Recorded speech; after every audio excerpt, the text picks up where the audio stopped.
Movie3Some on the road at Sundance. One of the movies that is gathering a lot of buzz here at Sundance. It is The Birth of a Nation, and we are joined by the director and star Nate Parker, as well as actress Aja Naomi King. Guys, thank you so much for joining us today. Thank you for having us. Now, Nate, what was it about this movie that you wanted to do your first feature film? Initially, it was the lack of heroism in the African American community with respect to what I was taught in school. You learn about people who endured and suffered, but very rarely do you learn about people who resisted.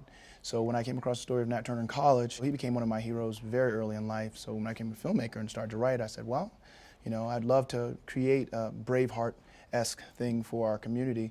And so I began writing, and that writing turned into a script, and that script turned to wonderful cast saying yes, and we were able to shoot the film. You take on a project like this, though, and obviously writing, directing, starring in, and then you take a title that has a lot of connotation with it from the propaganda film. What was it about this that made you say, yeah, I'm really ready to take this on? Well, to be honest, it was less about you know, the filming of it all and more about using my platform as a form of resistance to injustice. You know, the artist's job is to have an opinion and not be afraid to express it through his art. And so for me, dealing with a lot of the things that are happening in America right now, I feel like the legacy of slavery still lives with us in our veins. And you know, D.W. Griffith's film, The Birth of a Nation, you know, it was the very first feature film. It was the foundation of who we are as Hollywood. So I feel like, you know, identity is the first step toward healing, knowing who we are for real. So we can, you know, really deal with that, you know, face it and confront it honestly, so we can really hope for and inspire sustainable change. Obviously, it's an intense and incredibly weighty story, but also working with Nate, a first-time feature director. Can you just tell us a little bit about the process? When we were shooting in Savannah, I was definitely scared. We were shooting on an actual plantation, and I didn't know how I was going to feel emotionally walking into that space. That history, it lives in the ground, you know, it's there always. And so in a place that could be so emotionally charged, I was able to feel grounded again in him because of how he made me feel when he would approach me and just be near me. And I feel like right now he wants earmuffs on. I'm starting to blush. No, like truly, you were so inspiring. He's so inspiring. I'm and blushing, you can't tell me.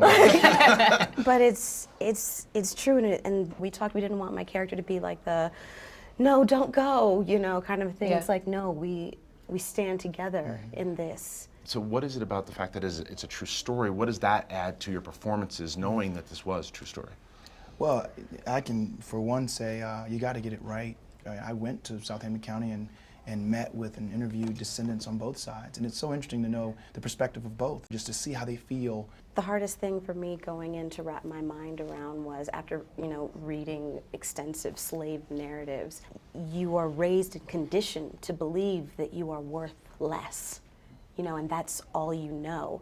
So how could these people dare to deign to believe that they deserve better and say, I know that this is what you've told me and this is what I've seen and this is the only history of my people that I know, but I'm going to fight against that because I have to believe that this isn't it. You're about to go to the premiere. This is the first time you're seeing this, and the first time for you seeing it with an audience. How are you guys feeling right now?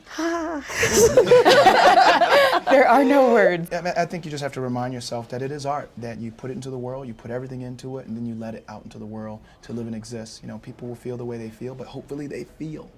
You know, I am a big believer in resistance when it comes to injustice, whether it be racial injustice or gender injustice or sexual injustice, whatever things that are happening. I feel it is our responsibility to meet those things where they stand. So for me, this is my attempt to say, yes, resistance is necessary sometimes, you know. Sorry, and this is obviously your passion project. It is. It's obviously a passion I'm a little project. passionate. Yeah, a little bit. Do you have any advice for others who are going after their passion projects, and also what's some of the best advice that you have gotten? A close friend of mine and former director of mine said, man gives the award, God gives the reward. Never forget that. And it stayed with me. So you know, I don't make my art for things. And my advice to filmmakers or anyone that has a passion project is to understand that there is no right way. The only way is getting it done. And if you get it done, you forget about how you got there. You know, walking around Park City with my wonderful cast. You know, the hot days and the big bugs in Savannah. That's in the past. Right now we can celebrate this thing that I'm proud of, and I think we're also very proud of. Well, I wanted to say a huge thank you to Yes. both of you guys for Thank you joining very us, much. and congratulations on the film, The Birth of a Nation. Before you you guys go. go, make sure you guys stick with us on Movie Clips for even more of Movie3Some on the road from Sundance. Love it. Thank you, guys. Thank you.